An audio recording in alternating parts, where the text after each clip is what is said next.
नमः सिद्धेभ्यः। जय श्री ओम नमः सिद्धेभ्यः। सर्वमंगलमांगल्यं सर्वकल्याणकारकं प्रधानं सर्वधर्माणां जैनं जयतु शासनम्। पंच परमेष्टि भगवान की, आचार्य श्री गुरुवर कुंद कुंद महाराज की, आचार्य श्री गुरुवर विद्यासागर महाराज की।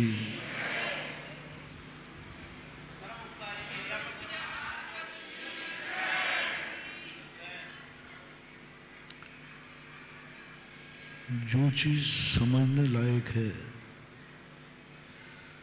वह समझ में क्यों नहीं आती।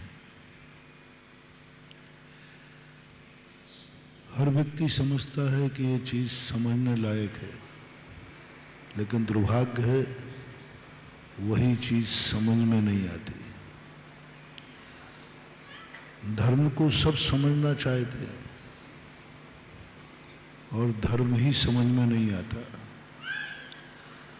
अधर्म को कोई समझना नहीं चाहते, लेकिन अधर्म जल्दी समझ में आ जाता है। पुण्य को सब समझना चाहते हैं, वो पुण्य समझ में नहीं आता। भगवान को सब समझना चाहते हैं, लेकिन भगवान समझ में नहीं आता। गुरु को सब समझना चाहते हैं, लेकिन गुरु समझ में नहीं आता। गुरु की बात सब समझना चाहते हैं, लेकिन गुरु की बात समझ में नहीं आती। अच्छी जिंदगी सब जीना चाहते हैं, लेकिन जी नहीं पाते। अच्छा सब सोचना चाहते हैं, लेकिन सोच नहीं पाते। अच्छा सब देखना चाहते हैं, लेकिन अच्छा दिखता नहीं है। अच्छा सब सुनना चाहते हैं, लेकिन अच्छा सुनने में नहीं आता। कोई भी व्यक्ति है, सब अच्छा चाहते हैं, अच्छी चीज को समझना चाहते हैं, लेकिन समझ में नहीं आता। बहुत लोग परेशान हैं। ऐसी बात नहीं है कि तुम लोग अच्छाई को समझना नहीं चाहते। ऐसी बात नहीं है कि तुम धर्म को नहीं समझना चाहते। परेशानी यह नहीं है, परेशानी यह है कि वो समझ में आते ही नहीं। समझना चाहते हैं, लेकिन समझ में आते ही नहीं। हम भगवान को समझना चाहते, वो समझ में ही नहीं आता। साधु को समझना चाहते, समझ में नहीं आता। डाकू 2 मिनट में समझ में आ जाता है। साधु की बात समझ में नहीं आती, डाकू की 2 मिनट में समझ में आ जाती है। 2 मिनट लगेगा। हम साधु तुम्हें इतने दिनों में, विगत साधु भी यहां आ चुके हैं और अनादि काल से भगवान भी प्रवचन दे चुके हैं तुम लोगों को। नहीं, तो भी समझ में नहीं आता। एक डाकू की बात 2 मिनट में समझ में आ जाएगी। यदि अभी समाचार मिल जाए कि एक आतंकवादी आगरा में प्रवेश कर चुका है और वो किसी भी दुकान पर वारदात कर सकता है, छिपी टोला कितने जल्दी बंद हो जाएगा? हवा लगी है छिपी टोला के और हरि पर्वत बंद हो जाए। एक आतंकवादी, एक डाकू सारे बाजार में अपनी अशांति फैला सकता है। एक, जरूरी नहीं कि 100 साधु भी पूरे आगरा में शांति फैला पाए। अशांति कितने ने फैलाई? एक ने सारे आगरा को अशांत कर दिया। उसका लक्ष्य था अशांति पैदा करना, और साधु का लक्ष्य शांति पैदा करना।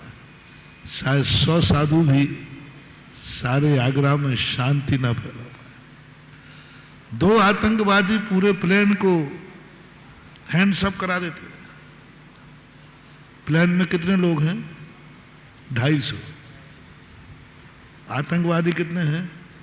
2 लोग, ओनली 2 लोग, यानी 250 लोग 2 को काबू नहीं कर पाए, 2 ने 250 को काबू कर लिया। ताकत पापियों में ज्यादा है या धर्मात्माओं में? भाई 250 सज्जन है, धर्मात्मा है, सब कुछ है, वे 2 पापी है, 2 को 250 को हैंड्स अप कर दिया। कैसे होगा दुनिया का उद्धार? जब 2 पापी 250 को कर लेंगे तो 10-50 पापी हो जाए तो पूरा आगरा हैंड्स अप हो जाएगा। क्या है ये तमाशा? क्यों हो रहा है ऐसा? हम 250 ताकत क्यों नहीं कर पा रहे हैं? क्या करेंगे? 200 250 एक साथ खड़े हो जाए, पर तुम्हारे में ताकत नहीं है खड़े होने की। तुम्हारे में ताकत नहीं है खड़े होने की, उनमें 2 में ताकत है 250 को खड़े करने की। ये सब अपनी जिंदगी में, बाजार में ही नहीं, बाहर ही नहीं, अपनी खुद की जिंदगी में घटित हो रहा है। समझ में ही नहीं आ रहा है कि ताकत किस में है। 4 लोग रात्रि भोजन करने वाले मिलकर के तुम्हारा नियम तोड़वा सकते हैं, लेकिन तुम्हारे नियम में ताकत नहीं है कि उन लोगों को भी नियम दिला दें। कोई व्यक्ति किसी को भ्रष्ट करने में बहुत माहिर है, लेकिन बहुत कम है कि भ्रष्ट लोगों को हम रास्ते पर ला दें। ये भी एक बहुत बड़ी ताकत है, कला है। क्यों नहीं हो पा रहा है ऐसा? हम समझना चाहते हैं और समझ में नहीं आ रहा है। समझना चाहते, आप लोगों की बहुत रुचि है, महाराज मुझे समझाओ। मैं आत्मधर्म समझना चाहता हूं, मैं समय सार समझना चाहता हूं, जैन धर्म में जितनी बातें हैं सब समझना चाहता हूं, लेकिन करूं क्या महाराज? समझ में ही नहीं आता। आप इतनी बातें कहते हैं, सब अच्छी लगती हैं, लेकिन समझ में नहीं आती। आप इतना उपदेश दे रहे हैं, अच्छा लग रहा है, लेकिन समझ में नहीं आ रहा है। साहस नहीं कर पा रहा हूं कि महाराज जो कह रहे हैं वो कर लो। ओहो, एक डाकू जो कहेगा वो कर लोगे? है? 2 में से एक का कहना मानना है। साधु जो कहे वो कर लो। महाराज हिम्मत नहीं है, हिम्मत नहीं है मेरी। आप 1 महीने से क्या क्या कह रहे हैं, तो मैंने गलत बोल रहा हूं? अरे नहीं, आप तो गलत बोलने का सवाल ही नहीं, आप सही बोल रहे हैं। और मुझे ऐसा करना चाहिए, मेरी जिंदगी ऐसी होना चाहिए, मेरा परिवार ऐसा होना चाहिए, मेरी समाज ऐसी होना चाहिए, हमारे 24 घंटे की जीवनचर्या ऐसी होनी चाहिए। ये भी आप कह रहे हो, लेकिन जब करने की बात आती महाराज जी हिम्मत नहीं है। हम कहते क्रोध नहीं करना, मान जाओ। बोले महाराज आप सही कह रहे हो, लेकिन छोड़ने की हिम्मत नहीं। क्यों?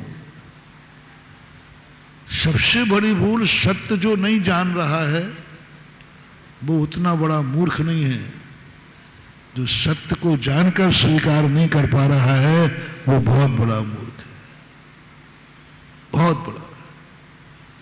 हम उन भव्यों को उपदेश दे रहे हैं जो जानते हैं कि ये सही है, फिर भी समझ में नहीं आ रहा है।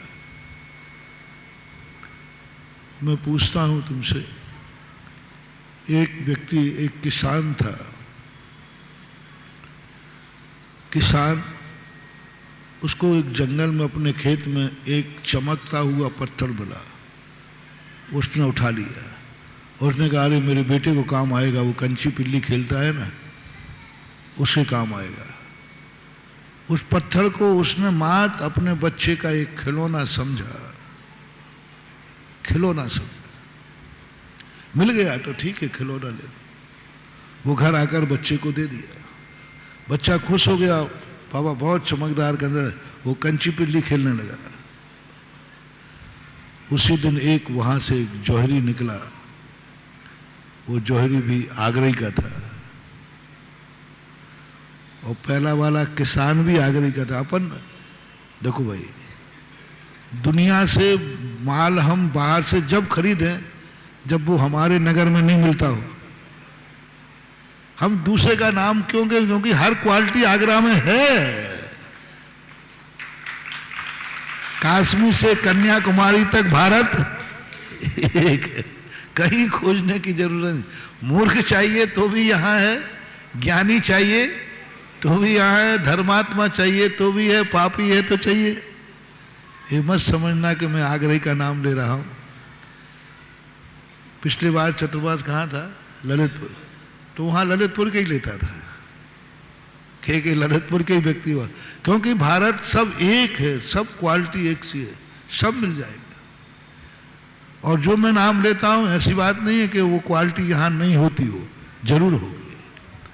जब दुनिया में है तो यहाँ भी है, और यहाँ है तो दुनिया में भी है। फिर क्यों दूसरे के बाजार में जाए? अब हम कहें मैं वो किसान बंबई का था, अब वो मैं कहूँ कि वो किसान फिरोजाबाद का था, क्यों भाई फिरोजाबाद का नाम क्यों लेने, क्या जरूरत पड़ी थी? अभी फिरोजाबाद कहेंगे महाराज जी आप बताओ फिरोजाबाद का आपने नाम क्यों लिया? क्या ऐसे लोग आगरा में नहीं है? तो मैं कहूँ है तो फिर वहीं बैठे थे तो वहीं का माल खरीदते ना यहाँ। तो अपन तो जहां जाते हैं वहीं का मार्केट देख लेते। हम सबकी कहानी है, हम सबकी कहानी है। वो रत्न को लाया, कोई मूल हम जानते ही नहीं है मूल, हमें तो एक चमकदार पत्थर दिखता है।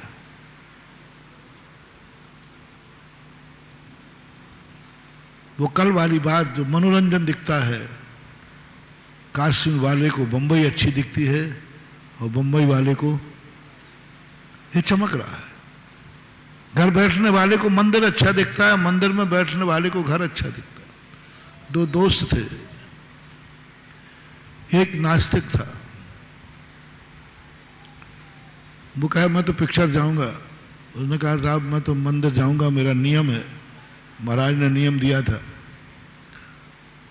और मैंने नियम ले भी लिया था कि प्रवचन सुनूंगा, मंदिर जाऊंगा। वो कहा देख मेरा तो नियम है नहीं, मैं तो पिक्चर जा रहा हूं। वो पिक्चर चला गया, वो मंदिर आ गया। अब देखना दोनों में क्या हो रहा है। वो पिक्चर टाकीज में बैठा हुआ कहता है मैं कितना बुद्धू हूं, इस समय मेरा दोस्त अभिषेक कर रहा होगा, जाप दे रहा होगा, महाराज का प्रवचन सुन रहा होगा, और मैं कहाँ इस पिक्चर में पड़ा हूँ। क्या रखा है इसमें, क्या रखा है इसमें? मैंने बहुत बड़ी गलती की।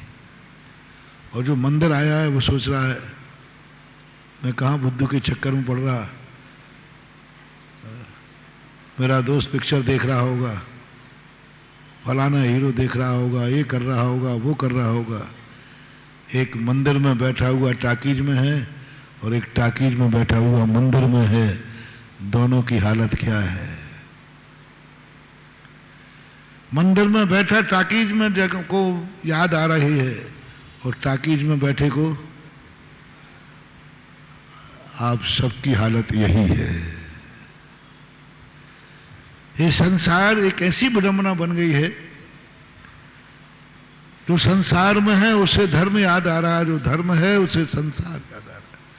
और ऐसी स्थिति यदि चलती रही तो ना हम पिक्चर देख पाएंगे और ना हम मंदिर का भी मजा ले पाएंगे, क्योंकि हम समझ ही नहीं पा रहे कि कश्मीर अच्छा है कि बंबई अच्छा है। हमने तो मात्र मनोरंजन का साधन बना लिया है कि कश्मीर रहते हुए बोर हो गया, चलो 2 महीने छुट्टी बंबई घूम के आए। बंबई में रहते हुए बोर हो गया है तो चलो मैं काश में घूमो। ऐसा ही यदि धर्म होता रहा तो हम कितनी भी अच्छाइयों के बीच में चले जाएं, हम कभी अच्छे नहीं बन पाएंगे। हम अच्छे नहीं बन पाएंगे क्योंकि हम भयभीत हैं, हमें कुछ भी मतलब नहीं, हम मनोरंजन के लिए धर्म कर रहे हैं। चलो महाराज आए हैं, बैठाते हैं, बहुत दिन से बैठने नहीं गए, महाराज भी सोचेंगे कि देखो ये मेरा भगत होकर बैठ परसों नरसों सुनाई थी ना कहानी, परसों बैठ।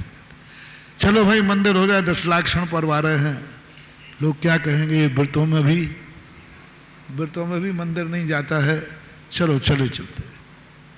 होता है, किसान था वो, कुछ नहीं जानता। एक जोहरी वहां से गुजरा, उसने देखा अरे ये तो रत्न है, ये तो अनमोल है, ये तो करोड़ों का है, और ये तो बच्चा कंचा बिल्ली खेल रहा है। तो बच्चे के पास पहुंचा, बेटा मैं इतने सारी कंची देता हूं तुझे, ये कंची मुझे दे दे, देख एक दे देगा ना तो इतनी सारी कंची दूंगा तुझे। वो बेटा भी होशियार था क्योंकि वो भी आगरे का था, तीनों ही आगरे के थे। देख इतनी कंची, तो उसका मन ललच गया, एक कंची में इतनी कंची आ रही है, दे दो। पर वो थोड़ा सा संस्कारित था, उसने कहा भाई अंकल जी मैं नहीं दूंगा, क्योंकि ये मेरे पापा लाए थे, पापा से पूछ के दूंगा। तो उनका चल तेरे पापा के पास चला, तो उससे ही कहा पापा से कि भाई ये ले लो। बोले नहीं साहब, अब वो किसान भी कितनी बुद्धू हो, लेकिन थोड़ी बहुत बुद्धि है, एक कंची के बदले इतनी कंची क्यों दे रहा है, इसका अर्थ है इस कंची में कुछ ना कुछ। बोले साहब इतने में तो नहीं दूंगा, आप तो मूल्य करो क्या है। तो उन्होंने कहा ठीक है 100 रुपये में ले ले। अब किसान का दिमाग ठनका, कोई कंची 100 रुपया में लेता है क्या। इसका अर्थ है कि होशियार जो व्याख्या करने वाले होते ना, वो स्वयं मूल्य नहीं रखते। वो पूछे आप कितने में लोगे ये बताओ, क्योंकि उसको तो कुछ पता ही नहीं। तो अपने आदत है कि जो ग्राहक मांगे, जो सेठ जी कहें उससे बड़ा। उसने कहा नहीं साहब ये तो आपको लेना हो तो 200 रुपये में दूंगा। यूं कर दिया, यूं जब तुमने 100 रखा है तो उसने क्या दिया, वो आगरा का बनिया था। उसने कहा नहीं साहब देखो 200 तो बहुत ज्यादा होते हैं,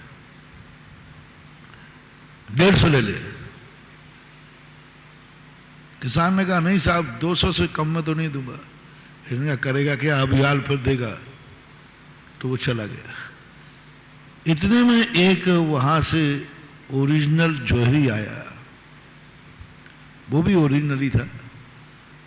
उसने देखा भैया ये क्या बात है, ये कंची कितने में दोगे आप। बोले आप कितने में लोगे। बोले मैं नहीं, तुम तो बताओ कितने में लोगे। बोले साहब 150 तो लग चुके हैं, 200 की हमने मांग की है। उसने कुछ नहीं कहा, 200 रुपया निकाले, कुछ नहीं ठहराया। बोले 200 में ये पकड़ो, एक बार मीटिंग में ये 200 रुपया पकड़ो। कंची ले ली और 50 रुपया उस बच्चे को और दे दिया, बेटा तू भी खा लेना। चला गया। अब वो जो 150 लगा के गया था बनिया, वो कौन सी मंडियां यहां बहुत हैं सैली, कौन सी नाई की मंडी कह दो कोई भी कह लो, बहुत दिन से वो नाम नहीं आया था। उसने कहा कि भैया आप वो देखो भाई 250 में देना कि नहीं देना। बोले भाई साहब 200 दे के गया, 50 ऊपर दे के गया। अब वो कहता है मूर्ख तू ठगा गया किसान, वो तो कंची नहीं थी, रत्न था, रत्न था करोड़ों का। और तूने क्या कर दिया, वो ठग ले गया। कहां का था वो, किसान कहता भाई साहब मूर्ख तो आप हैं, मैं तो यही नहीं जानता था कि ये क्या है, कम से कम मैंने 250 तो कमा लिए, हमारी दृष्टि में तो कांच कर 250 तो कमा लिए, तुम तो मूर्ख हो जो 50 रुपए के कारण से करोड़ों की संपत्ति छोड़ दी, तुम तो जानते थे। बोलो इन दोनों में किसान मूर्ख है कि वो 150 रुपया लगाने वाला बनिया मूर्ख है, जो जानता था कि करोड़ों की कीमत का है, डायमंड है, मात्र 50 रुपए के लोभ में करोड़ों की संपत्ति खो दी। वो तो जानते ही नहीं था किसान, उसने तो 250 कमाए हैं। ये दशा ही सब पर ये दशा किस पर लागू हो रही है? जैनियों पर। अजैन तो जानते नहीं कि देव क्या है, वो तो जानते नहीं कि गुरु क्या है, वो तो जानते नहीं कि नमोकार मंत्र क्या है, वो तो जानते नहीं कि प्रवचन क्या है, वो तो जानते ही नहीं कि माला का क्या महत्व, वो तो कुछ नहीं जानते।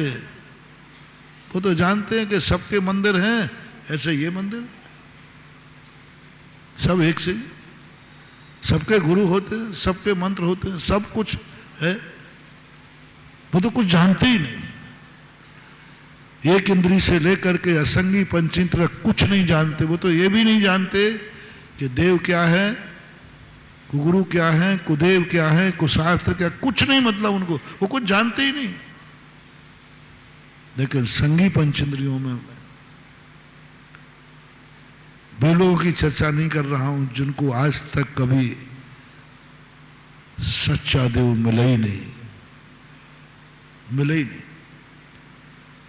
राग सहित जग में रुलो, मिलो शरागी, आज तक अनादिकाल से उन्हें कभी सच्चा देव मिला नहीं, सच्चा देश नहीं मिला जहां सच्चे गुरु होते। 3 लोक में हर स्थान पर जन्मता रहा व्यक्ति,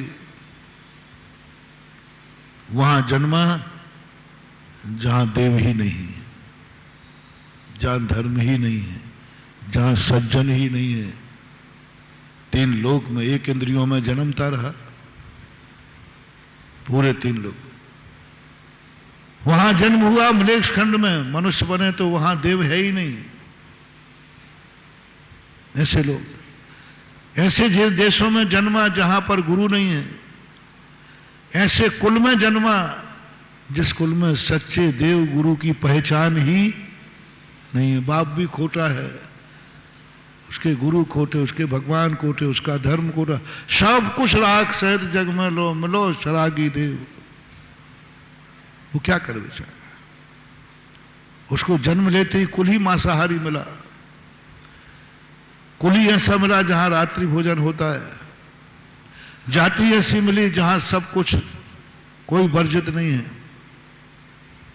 ऐसे परिवार मिला जहां पर धर्म और कर्म का कोई भेद ही नहीं है, कुछ नहीं है, कोई धर्म कर्म करने वाले नहीं है। मलेच्छ खंड में कोई भी व्यक्ति धर्म कर्म करने वाला नहीं होता, ना अच्छा बताने वाला ना बुरा बताने वाला, है ही नहीं कुछ।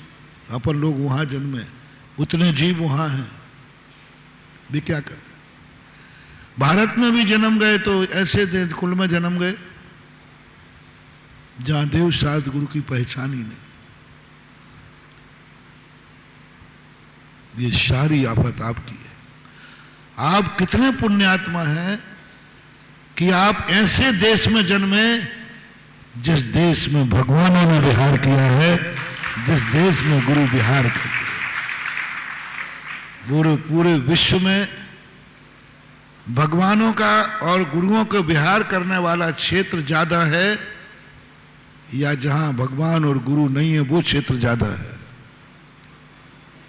कितना सा स्थान है पूरे इस विश्व के अंदर, कितना सा स्थान है जहां पर भगवान की चर्चा होती है, गुरुओं की चर्चा होती है, और उसमें भी सच्चे देव शायद गुरु की उपलब्धि। बहुत छोटा सा, भारत में देख लो कितने प्रांत बचे, भारत में बहुतायत प्रांत है जहां भगवान नहीं है, जहां गुरुओं का विहार नहीं हो सकता। अब वहां पर कोई व्यक्ति देव का अभिनय कर दे, देव को न माने, देव पर उपसर्ग कर दे, कोई बड़ी बात नहीं, क्योंकि वो कुछ जानते ही नहीं। देव को सामान्य रूप मान ले, वहां गुरुओं पर उपसर्ग आ जाए या गुरुओं को कोई पूछे ही नहीं, वो जानते ही नहीं कि ये गुरु जा रहे हैं,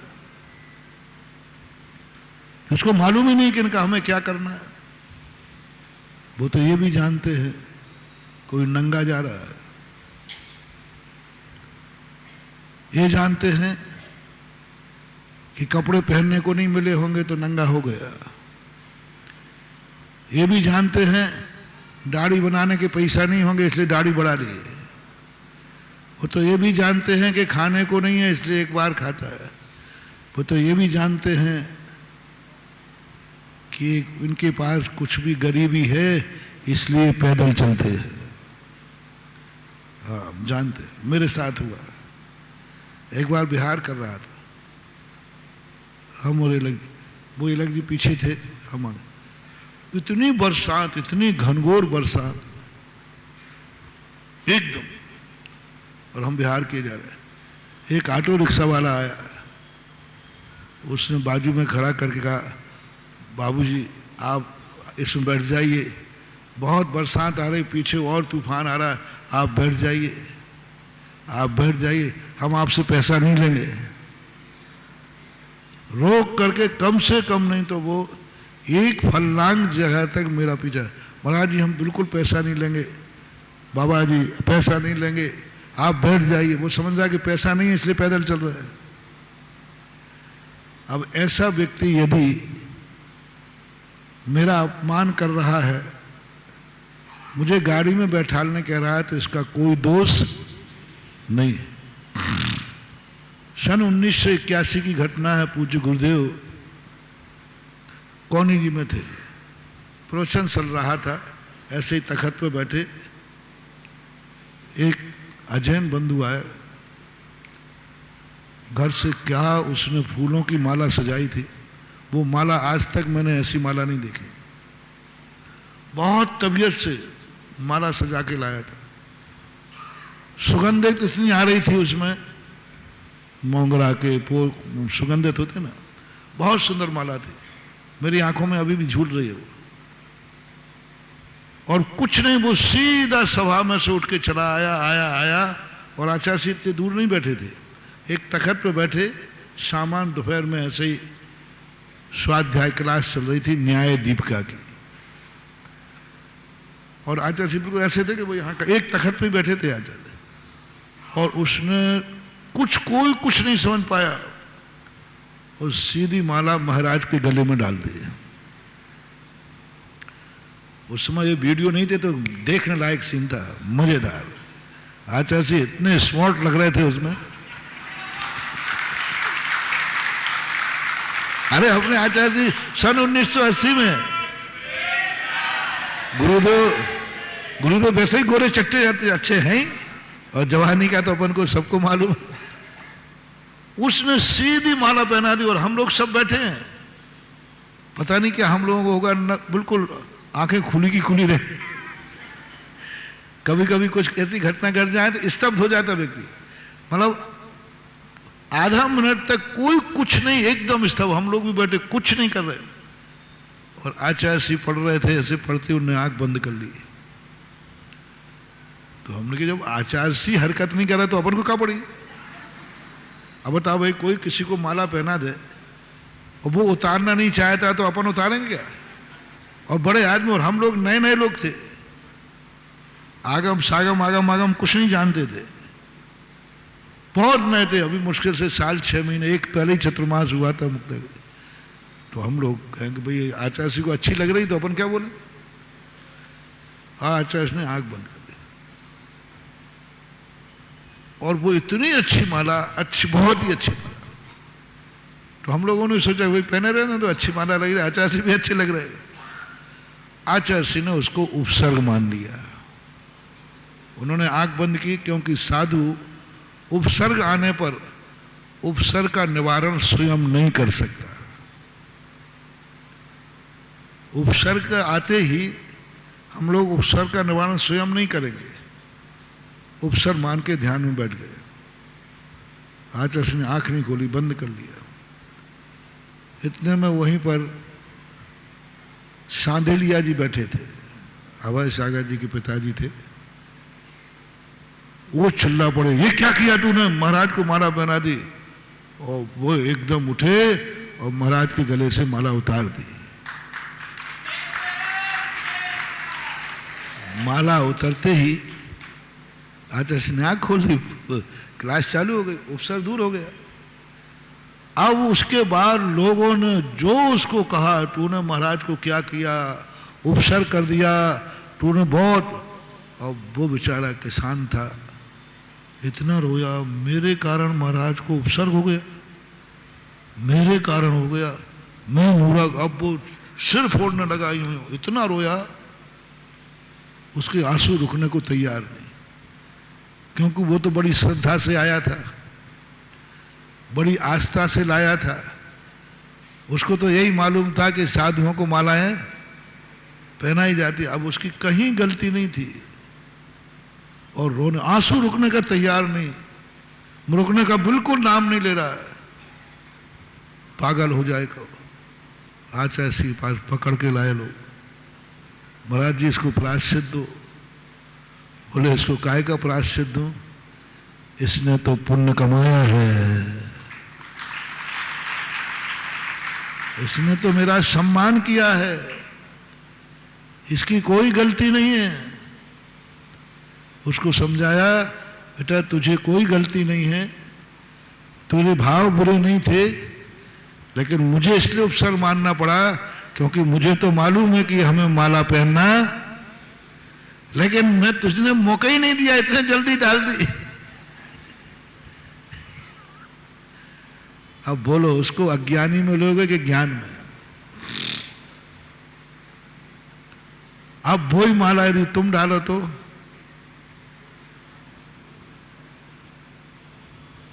पूज्यवर ज्ञान सागर महाराज के साथ हुआ ये घटना।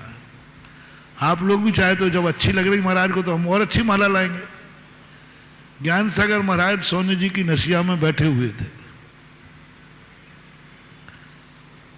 एक विदेशी वहां दर्शन करने आते हैं नसिया को देखने, तो एक विदेशी खड़ा था, वो देख रहा था जो लोग आ रहे थे कुछ ना कुछ चढ़ा रहे थे आचार्य जी को, ज्ञान सागर महाराज जी को। कोई बादाम चढ़ा रहा था, कोई लौंग चढ़ा रहा था, कोई चावल चढ़ा रहा था, कोई नारियल चढ़ा रहा था, कोई पैसा भी रख चढ़ा रहा था। ये चढ़ते ही अपने सामने सामान। वो देखता रहा कि महाराज के पास जाने के लिए कुछ चढ़ाना पड़ता है और कोई एक चीज तो नहीं चढ़ रही, जिसके पास जो चीज है वो ही चढ़ा रहा है। कोई जेब में से निकाल के, कोई इसमें, उसके बैग में बोतल थी शराब की। और आचार्य महाराज पूज्य ज्ञान सागर महाराज वो लिखने में लगे हुए थे कुछ, तो सब चढ़ाते, किसी को आशीर्वाद नहीं दिया। सरसेठ भागचंद जी सोनी थे, उन्होंने उदक चंदन करके अर्घ चढ़ाया और वो बैठ गए। महाराज ने उनकी तरफ देखा भी नहीं और विदेशी ने अपने में से निकाला और सीधा महाराज के सामने बोतल रख दी और नमस्कार किया। महाराज ने कलम रख करके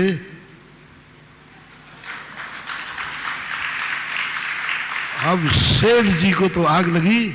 सेठ जी ने कहा, महाराज जी आज पता चला कि आपके आशीर्वाद लेने का क्या तरीका है। हमने उदक चंदन कह के यार चढ़ाया, मैं 5 मिनट से बैठा हूं, आपने मेरी तरफ देखा नहीं, हाथ उठाया नहीं, इतने लोग चढ़ा गए, किसी को आपने हाथ नहीं उठाया और इसने शराब चढ़ाई और आपने कलम रख करके यूं किया, तो लोग कल से हम भी कोई कम थोड़ी है।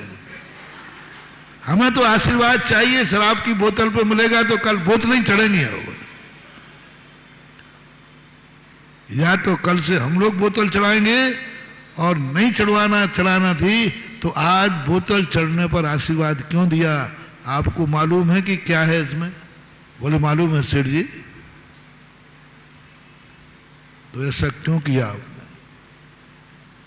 ज्ञान सागर महाराज ने कहा उसी से पूछो, तुम भी इंग्लिश जानते हो, वो भी जानता है, ये क्यों चढ़ाई है उसने। तो सेठ जी से बोले हमने समझा साधु महाराज के पास जाने के लिए कुछ ना कुछ चढ़ाना पड़ता है, खाली हाथ नहीं करना दर्शन। अब मेरे पास तो और कुछ था नहीं, यही था तो मैंने ये चढ़ा दी। बोलो उस जो शराब की बोतल चढ़ाई है या साधु का सम्मान किया है, उसको पुण्य लगेगा या पाप? अज्ञानी है। लेकिन भाव क्या है? और आचार्य सिंह ने कहा, हमें उस समय के लोगों ने सुनाया था जब राजस्थान गए, उन्होंने कहा आचार्य यदि तुमने बोतल लाए तो मैं तो बिहार कर ही दूंगा और तुम सीधे नरकों में पड़ोगे। और ये कहां जाएगा? बोले ये तो स्वर्ग जाएगा, ये मरेगा तो स्वर्ग जाएगा, तुमने चढ़ाया तो तुम भी नरक जाओगे, और मैंने आशीर्वाद दिया तो सेठ जी मैं भी नरक जाऊंगा, दोनों नरक में मिलेंगे। फिर आपने बोतल चढ़ाई तो आपकी दुर्गति और मैंने आशीर्वाद दे दिया तो मेरी दुर्गति। क्योंकि तुम जानते हो कि गुरु को क्या चढ़ाना चाहिए, और मुझे मालूम है कि तुम जानते हो, तो और वो नहीं जानता है, उसकी कोई दोष नहीं, उसने तो मात्र भाव किया है सम्मान करने की। जानकर की गलती माफ नहीं की जाती, अनजाने की गलती माफ करना ही चाहिए। कई बार ऐसा हो जाता है, आप चौके में पूजाओं में अनजाने में गलती कर देते हैं, हम नहीं उठते। कई बार तो इतना गजब हो जाता है, इतना गजब हो जाता है, जो नए नए होते हैं पड़गाने वाले, लेकिन मजा बहुत आता है। इसलिए मैं पुराने लोगों को पसंद ही नहीं करता। ये मेरे गुरु ने उन्हें सिखाया। आप सबको मालूम होगा, पुराने लोगों को, जगदीश बाबू से पूछ लेना, पुराने साधु आ जाते थे तो कितने चौके लगाते थे। पुराने, बहुत पुराने जाओ, शूद्र जल का त्याग, 1-2 चौके लग जाते थे, वृद्ध माता पिता आदि होते थे वही हार देते थे, और बिहार कराना तो फिर उन्हीं को ले जाते थे। लेकिन आचार्य ने कहा नहीं, हमें प्रतिदिन आहार देने वाला फ्रेश चाहिए, नया चौका, नए आदमी, नए लोग होना चाहिए। उसका परिणाम ये निकला कि आज हम लोग जैसे लोग आज साधु बन गए, दूरी आने नहीं देते, पास ही नहीं आने देते, दूर कर देते। उनका कहीं गलती करो, गलती करके ही सुधरोगे। नए लोगों से गलती हो जाए कभी डांटना नहीं, होने दो गलती। पहली बात तो हम 90% माफी करेंगे गलती को। एक वकील साहब थे, बहुत बड़े, पहली बार चौका लगा उनका, और इतने जबरदस्त वकील थे कि अदालत में जिस दिन उनकी पेशी होती थी या तो टेबल टूटेगी या उनका हाथ टूटता था। इतने जबरदस्त वकील, हिला देते थे। अब वो परिवार वालों ने चौका लगाया, हम उस समय क्षुल्लक थे,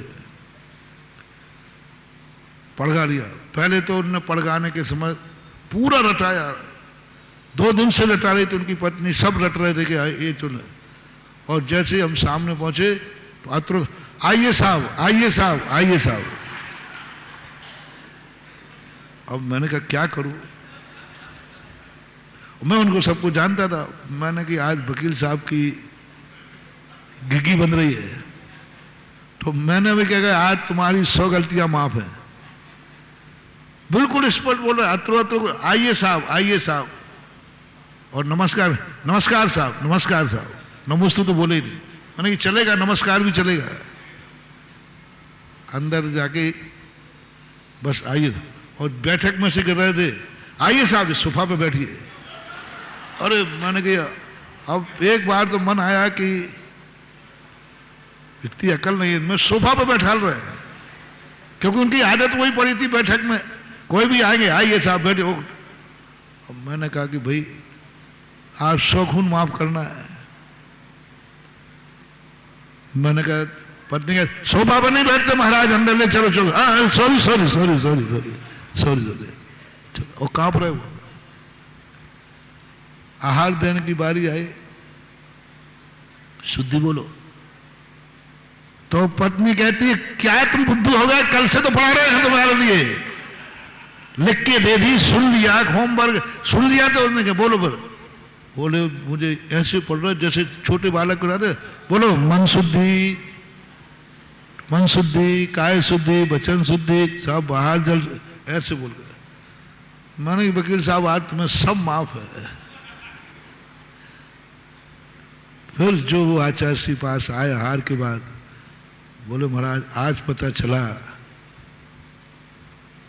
कि दुनिया में एक पवित्र आत्मा बिना डराए लोग क्यों डरते हैं। डाकू के तो उसके खौफ से डरते हैं, साधु की शांत मुद्रा से डरते हैं लोग। बस एक ही बहुत बड़ी बात मान लो, डाकुओं तो सारी दुनिया डरती है क्योंकि वे खूंखार होते हैं। तुम्हें उनसे डर लगने लग जाए जो तुम्हारी गलतियों का ध्यान ही नहीं देते, तुम्हें कुछ भी नहीं कहते। भगवान के सामने कितनी गलती करो कुछ नहीं कहता, ध्यान में बैठा है, उसको खबर ही नहीं है और तुम डर रहे हो। बस यही धर्मात्मा की निशानी है। ये कुछ मेरा बिगाड़ देगा, गलती हो गई तो मार डालेगा, वहां डरना ये भय संज्ञा है, ये पाप है, कसाय है। और वहां डरना कि ये कुछ नहीं कहेगा, कुछ भी नहीं कहेगा, कितनी गलती कर दो फिर भी मैं डर रहा हूं। हम लोग चौके के समय बहुत मुस्कुराते हुए जाते जिससे तुम्हें डर नहीं लगे, फिर भी तुम कितने डरते हो। जिंदगी भर की पूजा करने वाले पूजा करना भूल जाते हैं। जिंदगी भर पूजा करने वाले पूजा भूल जाते हैं। ये डर तुम्हारा धर्मात्मा का, पवित्रता का। और वकील ने कहा महाराज जी आज समझ में आया कि महाराज कुछ नहीं बोल रहे हैं फिर भी मैं घबरा रहा हूं, मेरे हाथ कांप रहे हैं, अभी भी कांप रहे हैं, क्या बात है। बोले यही धर्मात्मा की पवित्रता है, और जो पवित्रता से डर रहा है समझ लेना उसका एक दरवाजा खुल गया कि उस धर्म को समझ जाए। अनजाने की बात माफ की जाती है, वो जानते ही नहीं। अभी तक तुम नरकों में थे, हम तुम्हें पापी नहीं कहेंगे। निगोद में थे, हम पापी नहीं कहेंगे, हम निगोदियों को नहीं कहेंगे, हम उनको उपदेश नहीं देते, हम उनको नहीं समझाते हैं, हम पेड़ पौधों को नहीं समझाएंगे, हम पशुओं को नहीं समझाएंगे, हम उनको नहीं समझाएंगे जिनके कभी कुल में देव की पहचान ही नहीं। किनको उपदेश हो रहा है? पुण्यात्माओं को। जैन दर्शन की सबसे बड़ी विशेषता है महानुभाव, पापियों का नाश करने के लिए जैनी भगवान अवतार नहीं लेते। सारी दुनिया में मैंने पढ़ा है, यत्र यत्र ग्लानिर्भवति, जब जब कोई पापी अवतार लेते, पापी दुनिया में आता है, उसका नाश करने के लिए महान आत्मा जन्म लेती है। मैंने सभी जगह पढ़ा, पापी का नाश करने के लिए, पापों का नाश करने के लिए महान आत्मा जन्म लेती है। उसको अवतारवाद बोलते हैं। अवतार जब भी लिया जाएगा किसी पापी के नाश करने के लिए, जब भी कोई अवतार ले रहा है समझ लेना पापाचार दुनिया में बढ़ चुका है। पापाचार को मिटाने के लिए अवतार लिया जाता है। जैन दर्शन अवतारवादी नहीं है। जैन तीर्थंकर जब भी जन्म लेते हैं किसी पापी का नाश करने के लिए नहीं, किसी पुण्यात्मा का उद्धार करने के लिए। पुण्यात्मा, जब जब पृथ्वी पर पुण्य बढ़ेगा, जैन तीर्थंकर जन्म लेंगे। जब जब पृथ्वी पर पाप बढ़ेगा, महान शक्तियां अवतरित होंगी, महान शक्तियों का अवतार होगा। समझ लेना पापाचार बढ़ गया है। और जब जब पुण्यात्मा बढ़ेंगे, तब तब तीर्थंकरों का जन्म होगा, पुण्यात्मा के उद्धार का। ये बहुत बड़ा वैश्विक है। अभी जब माइनॉरिटी का केस चला था ना, उसमें हमने वकील को यही पॉइंट दिए थे दलील के लिए कि जैन धर्म कैसे पृथक है, अल्पसंख्यक का या कैसे अधिकारी है, ये पॉइंट दिया। माने सबसे पहला यही है कि आज तक किसी तीर्थंकर ने किसी पापी का नाश नहीं किया। और अन्य स्थानों पर देखिए, पापी का नाश करने के लिए, पापाचार मिटाने के लिए जन्म लेते हैं।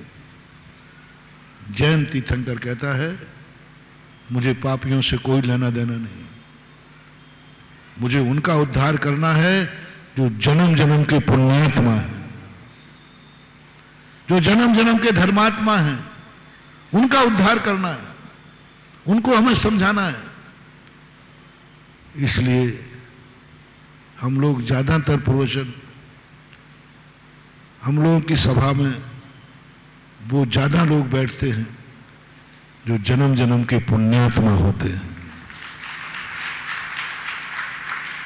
जैसे आप लोग जैन कुल में जन्म लेना, भारत में जन्म लेना, हम चाहें तो विदेश में, अमेरिका में जाके प्रवचन क्यों नहीं दे सकते? हम क्यों नहीं जाकर के दुनिया में जाके प्रवचन दे सकते? नहीं देंगे। महावीर ने कहा मत जाना, महावीर खुद नहीं गए। चलो हम तो इसलिए नहीं जा सकते हैं क्योंकि हमारे पास रिद्धि सिद्धि नहीं है।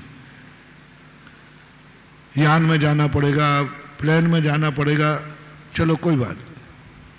महावीर के पास तो चारों रिद्धिधारी थी। विश्व तो उस समय था, मिलेक्स खंड में जाकर के उपदेश क्यों नहीं दिया? कोई रिद्धिधारी मुनिराज अमेरिका क्यों नहीं गए? और महावीर स्वामी के जाने में कोई बाधा नहीं थी, आकाश से जाना था। कोई यान नहीं, कोई गाड़ी नहीं, उनके पास तो आकाशगामी शक्तियां थी। चारों रिद्धिधारी आकाश में, एक क्षण मात्र में आपका प्लेन तो अमेरिका 8-10 घंटे में पहुंचता होगा, और हमारे महाराज तो चुटकी बजाते पहुंचते। क्यों नहीं गए वहां पर? क्यों नहीं गए प्रवचन करने? क्योंकि वहां पापी लोग थे, मांसाहारी लोग थे, शराबी थे, कुल में, जाति में खुल्लम खुल्ला मांसाहार है, खुल्लम खुल्ला शराब है। उनका उद्धार करना कानूनन अपराध है। जेली को दीक्षा देना कानूनन अपराध है।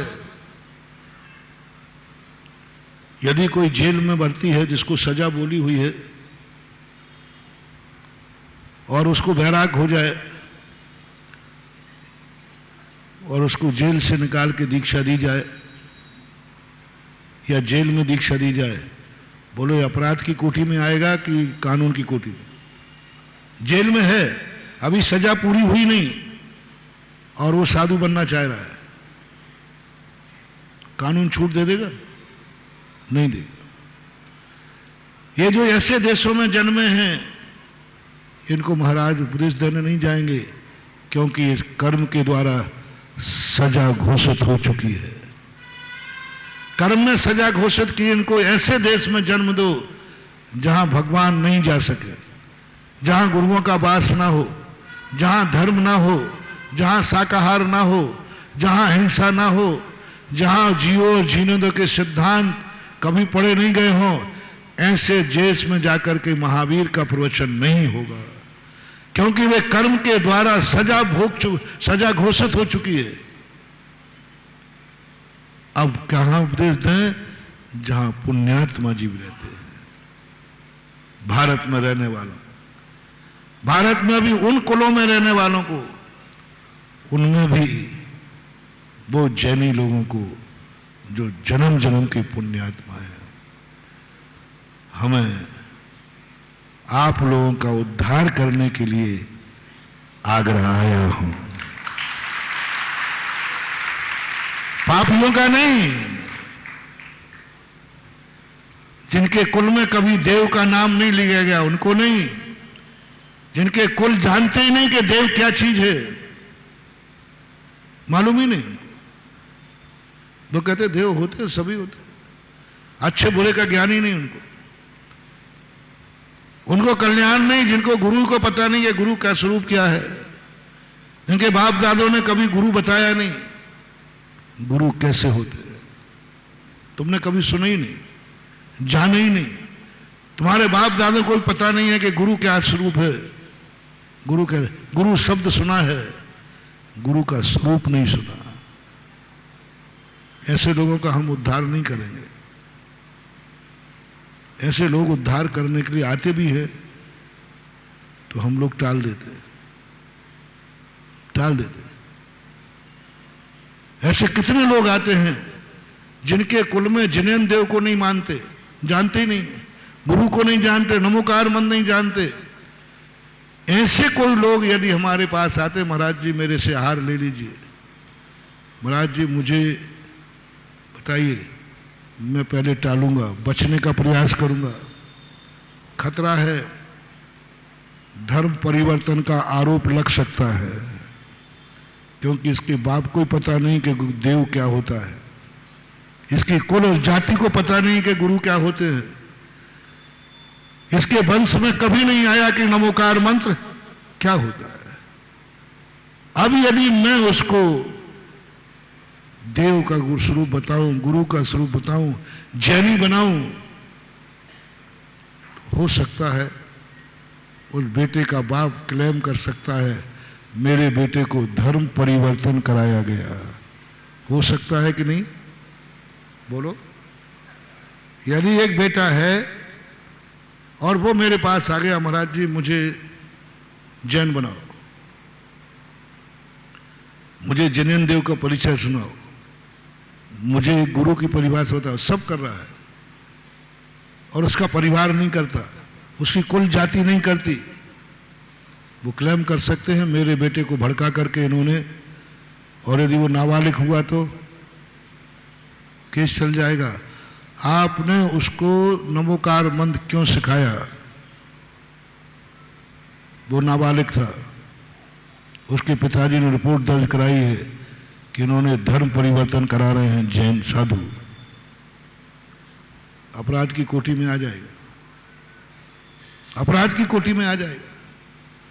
बालक होगा तो बालक भी जब भी छूट पाएगा जब वो कह देवे कि इन्होंने बुलाया नहीं है मैं अपनी, तो बरी हो पाओगे। यदि उसने कह दिया कि नहीं इन्होंने मुझे सिखाया, आज स्कूल में हम जैन धर्म की किताब नहीं पढ़ा पाते,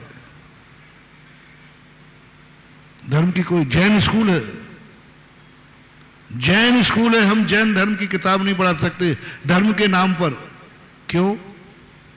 उसमें सातों जात पढ़ते हैं। आपने स्कूल खोला है कि अपना धर्म परिवर्तन कराने के लिए, जैनी बनाने के लिए खोला है। कितने स्कूल हैं जैनियों के, उनमें जैन धर्म का एक पीरियड नहीं है। अपने जो एमडी कॉलेज है ना, इसमें एक पीरियड जैन धर्म का चला लूं प्रदीप जी, जैन धर्म के नाम से चलाऊंगा, मान्यता कैंसिल हो जाएगी, क्योंकि उसमें जैनी अकेले पढ़ रहे हैं कि सभी पढ़ रहे हैं, तो सामने वाला कहेगा कि हमारा भी चलाओ, हमारा भी चलाइए, हमारा बच्चा भी पढ़ रहा है, हमारा पढ़ रहा है।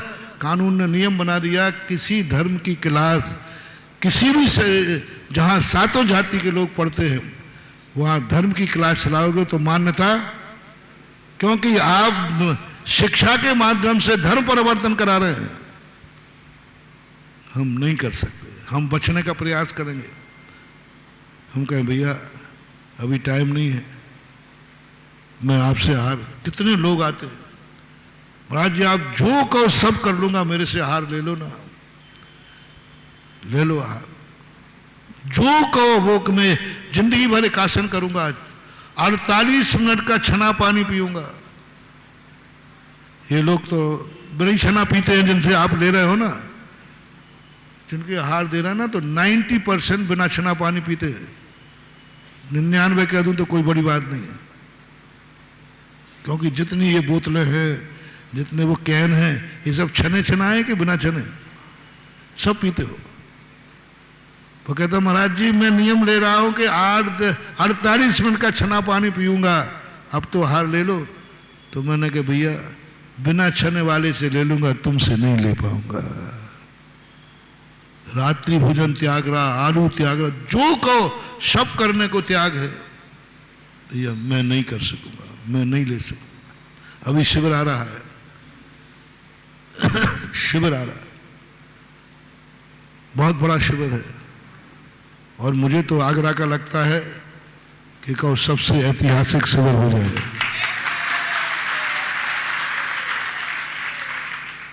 जिस ढंग से उत्साह है और जिस ढंग से पुण्यार्जक तैयार हुए हैं, अभी तक 40 साल का पहला शिविर है जो इतना बड़ा पुण्यार्जक हुआ है। हर नगर में अभी सस्ता का शिविर था और आगरा का सबसे महंगा चतुर्मास महंगा शिविर। यहां हर चीज महंगी है। दातार भी इतना बड़ा दातार, इतने बड़ा समर्पण वाला, इतनी बड़ी मुद्राओं वाला अभी तक तो कोई शिविर लगा नहीं। 100 कलश तक तो गया है, और यहां का कितने कलश पे चला गया? 200, दूना तो वैसे ही हो गया। और लगता है कि शिवरात्रि भी कहो ऐसी झूठ में आए कि जितने अभी तक आए थे वो शिवरात्रि भी कहो दूने हो जाए।